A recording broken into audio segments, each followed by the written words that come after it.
As we do every Wednesday, a chance to visit with Brian Walton of thecardinalnation.com. We're brought to you by Blue Tail Medical Group. Great alternative to surgery.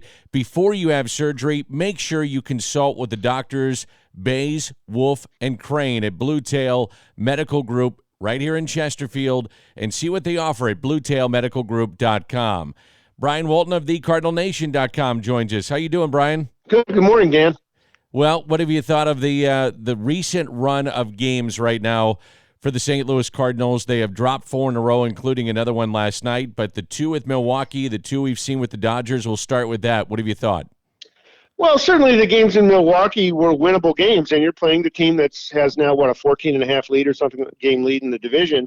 You know, you need to play well in those games. Colton Wong was away from the team on paternity leave, so, you know, they weren't at full strength, and the Cardinals just unfortunately found ways to lose. And it's got to be frustrating for the players to have games that are winnable where they're ahead late and, you know, the bullpen can't get the job done. And it's, you know, the 2 games against the Dodgers so far, have, for me at least, have been a good reminder of the talent difference between the 2 teams. I mean, the Dodgers are, 28 games over 500 or whatever it is, and, you know, may not even win their division. And even if the Cardinals make the playoffs, you know, if they were to play the Dodgers as today would be the first wild card, I mean, you can't, you know, it would take a sucker punch to, you know, for them to be able to advance. The Dodgers are just, you know, unfortunately a much better team than the Cardinals right now. Albert Pujols, another memorable moment at Busch Stadium. He just seems to rise to the occasion, doesn't he? Yeah, it was a nice situation where, of course, he got a standing ovation as he deserved, and then to hit a home run off the lefty. Albert's, playing mostly against left-handed pitching, which is where his strength is at this point in his career. And, you know, for him to hit that, no doubt about it, home run to left field was a nice moment. And, you know, you look ahead and say, you know, could Albert help the Cardinals in 2022? Perhaps, you know, if they do, in fact, enact a designated hitter in the National League and, you know, they want a left-handed masher off the bench, certainly Albert could be that guy. But, you know, the Cardinals have other needs in their daily lineup that they have to address. It has to be more pressing than just, you know, the nostalgia that bringing Albert back to close his career would provide. And it looks like Adam Wainwright will come back. What do you think the trickle-down effect of that is for next year, looking ahead at some of the minor league guys that are close and with what the Cardinals have currently on their roster? To be honest with you, I don't think there's any negative impact of Adam Wainwright returning. You know, it's not as if the guys at AAA have all beat the door down. Rondon pitched well for a while, and then now he's hurt.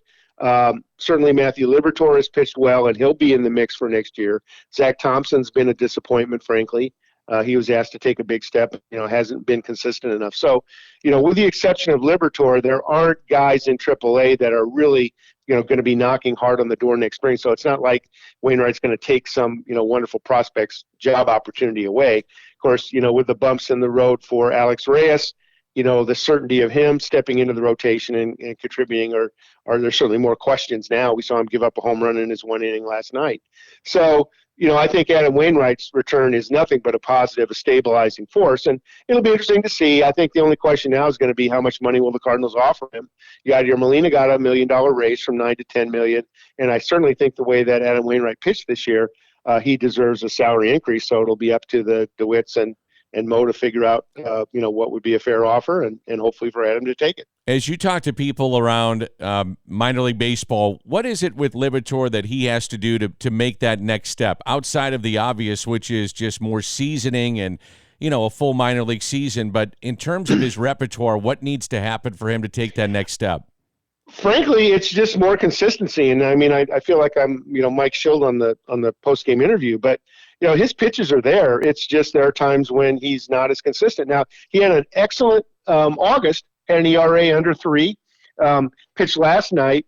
Justin Miller, the reliever from St. Louis, came down and pitched the first inning, but then Liberatore picked it up, went 5 from there. Gave up 10 hits in 5 innings, which wasn't good necessarily, and he was charged with 6 runs, but only 2 of them were earned because of an error, a costly error in left field by Juan Yepes that cost him 4 runs and ultimately the game. So, you know, I think Liberatore can. You know, there have been a lot of discussions about him. And, you know, he's probably not going to be the next Randy Johnson, okay? He's not going to be maybe a future Hall of Famer. But one scout said to me, well, what if he was Chuck Finley? what if he could be a left-hander as consistent as Chuck Finley was? Not a Hall of Famer, but a great pitcher in the major league for 10, 12 years. Finished his career with the Cardinals, as a lot of folks know, but spent a lot of time with Cleveland and the Angels. And Chuck Finley was a very good pitcher for a long time. So if that could be, if Matthew Liberatore could be that, I mean, that would be a guy who would slot into the 2-3 spot in the rotation for a number of years. And I think that's a very possible ceiling for him. What's been the deal with Zach Thompson? As you mentioned, the ceiling is high. He's a former first-round pick out of Kentucky, but it's kind of been a lost year for him. What's going on with him? Well, he's just been very hittable. And Zach Thompson was asked to make the step up over the Double-A, never pitch in Double-A, had never pitched in Double-A, and just for whatever reason, he wasn't able to pitch deep into games. Had a lot of high counts, gave up a lot of hits. And, he looked like he was starting to turn the corner, and then now he's backslid again. And it's been a tough year all around. And I think, he's a guy that I wouldn't say we should give up on his career by any stretch of the imagination, but he's going to have to go back to AAA next year. And, he'll be a veteran at that point. We'll know what to expect from guys who are, a lot of hitters in AAA, of course, have major league experience or guys, that are on the way up. And, I think he'll do better in his second go around there. And I think we'll still see him in St. Louis probably in the second half of next year, not early on. But again, it's easy and reasonable to compare Liberatore and Thompson, the two left-handers who both made big jumps. And, Liberatore was considered a better prospect, and he's performed better this year. Juan Yepez is a name that's getting a lot of attention by the way that he's finishing up this year and swinging the bat. Give us a little description on where he plays, what he's done, and just how well he's finishing up this minor league season. Yeah, Juan Yepez, 23-year-old who came to the Cardinals in the Matt Adams trade with Atlanta in 2017, was very young, green then. Came up as a third baseman, picked up first base as well. Now the Cardinals have had him playing corner outfield the last couple of years. Yepez started the year at Springfield, played extremely well there, moved up to Memphis, and is playing just as well. So from defensively, as I said, then he plays the corner infield and the corner outfield. He's a little green in the outfield. I mentioned he made an error the other night. But he's a guy who can hit. I mean, he leads the system with 26 home runs, leads the system with 72 RBI in 98 games. So, and then leads the system in OPS at 985. So, this is a young man who's got a bat that is going to play in the major leagues. And certainly, you'd like to have a guy off the bench that has defensive versatility that you could slot in late in games after a double switch or a pinch hit. I'm not sure if he's going to be a major league designated hitter, but, you say, if there's room on the bench, and that's, of course, going to be another challenge, could a Yepez and an Albert Pujols coexist? Well, maybe. But, again, I'm getting way ahead of myself. But I do think Yepez will get a chance to earn a spot with the Cardinals next year.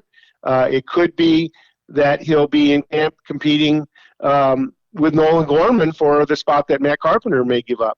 Now, Gorman, he's right behind Yepez, 22 home runs, 67 RBI between Memphis and Springfield, basically the same two teams. His OPS is lower than Yepez, right around 840, 835, 840. So still a very, very solid year. And, by the way, Nolan Gorman is still just 21 years old. He's played a lot of second base. He's played twice as much at second base than third base this year. So, he's getting plenty of reps at second base. Last time I looked, he only had one error defensively at the position. So he's definitely holding down, the position well.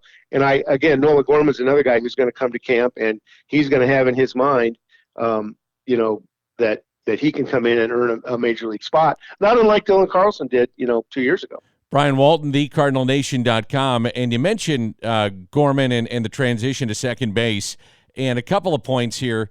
One, he said he's actually enjoyed it. I talked to him not too long ago about that, and he said, I look forward to it, didn't frown upon the idea of going there, so he's enjoyed it. And it looks like, by all accounts, he's really made the adjustment to AAA pitching. Yes, he has. Like a lot of players, his first month or so, at Memphis, he struggled a little bit, but he's turned it on well. And Yepez and he were the top two contenders for our Player of the Month. Folks can come to Cardinal Nation and read the article and see all the detailed stats. But the two of them were, right at the top for Player of the Month in August for the entire system. And Gorman might have won the award, except that Yepes just had just a tremendous lights out August. So, it's nice to see young power prospects in the system on the cusp of the majors, because as everybody knows, the St. Louis lineup needs more offense, and they're probably not going to go out and get a lot of help on the free agent market. Maybe they get one player or something somewhere, but they've got to count on the farm system to step up. And really, this year was kind of a lull. There have been some guys that have come up that have been tried, but there hasn't really been the difference maker from the minor leagues this season to put a jolt in the lineup. But next year, that looks like it could change. In terms of catching, we know that Yachty is coming back for one more year. How does the system shake out with some of the catching prospects? And obviously there's a very good one down there that a lot of people have talked about. But how do you think it shakes out once next year is through? Well, yeah, I don't know if they'll keep Ali Sanchez on the 40-man roster. They always like to have a veteran guy at AAA. Of course, we've talked a lot about Ivan Herrera. His first year in AA started off very slowly. But there's another catcher, also a good prospect, Julio Rodriguez, who had a hamate bone injury, tried to come back too soon, went back on the injured list, and is now playing alongside, sharing the job basically with Herrera at Springfield. And so, Julio Rodriguez is also a guy that, we want to continue to keep our eye on. So the good news is the Cardinals have catching depth. They're going to have to decide if they keep Andrew Kisner around as a backup or what they do. But, there are guys that are deep hitters, good defenders who will compete for the job in future years. Boy, the guy I keep hearing about and talking to scouts, talked to another one last night, was about Jordan Walker. I mean, people are just, Brian, raving about this guy, and it's even starting to trickle up to, Major League Baseball, where these guys are hearing about him. Yeah, Jordan Walker's now appearing on national prospect lists, national top 100 prospect lists. And as a lot of folks know, he began his professional career in Class A at Palm Beach, played very, very well there, and then had the opportunity to move up to Peoria, High A. Again, the first month or so, not so good, but later has come on very well. I think he had 5 RBI last night. Across the 2 stops, 39 RBI, 10 home runs in 73 games. But, the other part, he's a complete player, batting .322. The guy's obviously known for his power, big guy, just turned 19 years old in June, but he also has stolen 12 bases in 14 attempts. So this is a guy who's big, but he's also very agile, and he's batting .322 on top of it, .920 OPS for the year. And Jordan Walker's a guy that is going to get, I'm sure, will get a shot at AA next year. And those ballparks in what used to be the Texas League, I think he could have an MVP type season next year in AA. He's that good. It's unbelievable. And one of the things I wanted to ask you about before we wrap it up is there are rules in minor league baseball that were being used this year, kind of using them as a test lab, if you will, with the shift, automated strike zone, bigger bases, those kind of things, pickoffs. I know baseball was going to start really taking a hard look at it like mid to late August. Have you heard anything about some of the research that's been done with that? I have not, other than the Atlantic League, the Independent Atlantic League. They tried to move the mound back a foot from 60 feet 6 inches to 61.6, and that did not go well. But some of the other things that were tried in minor leagues, like bigger bases, that's one that certainly could be used. There was also a move to require all 2 infielders on the left side, 2 on the right side, require infielders to have at least 1 foot on the dirt. I know there was some grumbling about that. Not sure if that's going to get traction or not. I question it. The automated balls and strikes, that's more in the test phase right now because not every ballpark would have the equipment to do it anyway. The games I saw, anecdotally, but the games I saw, in some cases it worked very well, but there were sometimes delays that were a little bit uncomfortable. But I think eventually the technology will play a greater role in the game, even if it's not right away in 2022. And let's face it, with all the issues on the table between ownership and players at the major league level, I have a feeling these kind of things are going to take a back burner to that green folding stuff in our pocket, which is, of course, money. Absolutely. And I'll wrap it up with this. What's happening at thecardinalnation.com?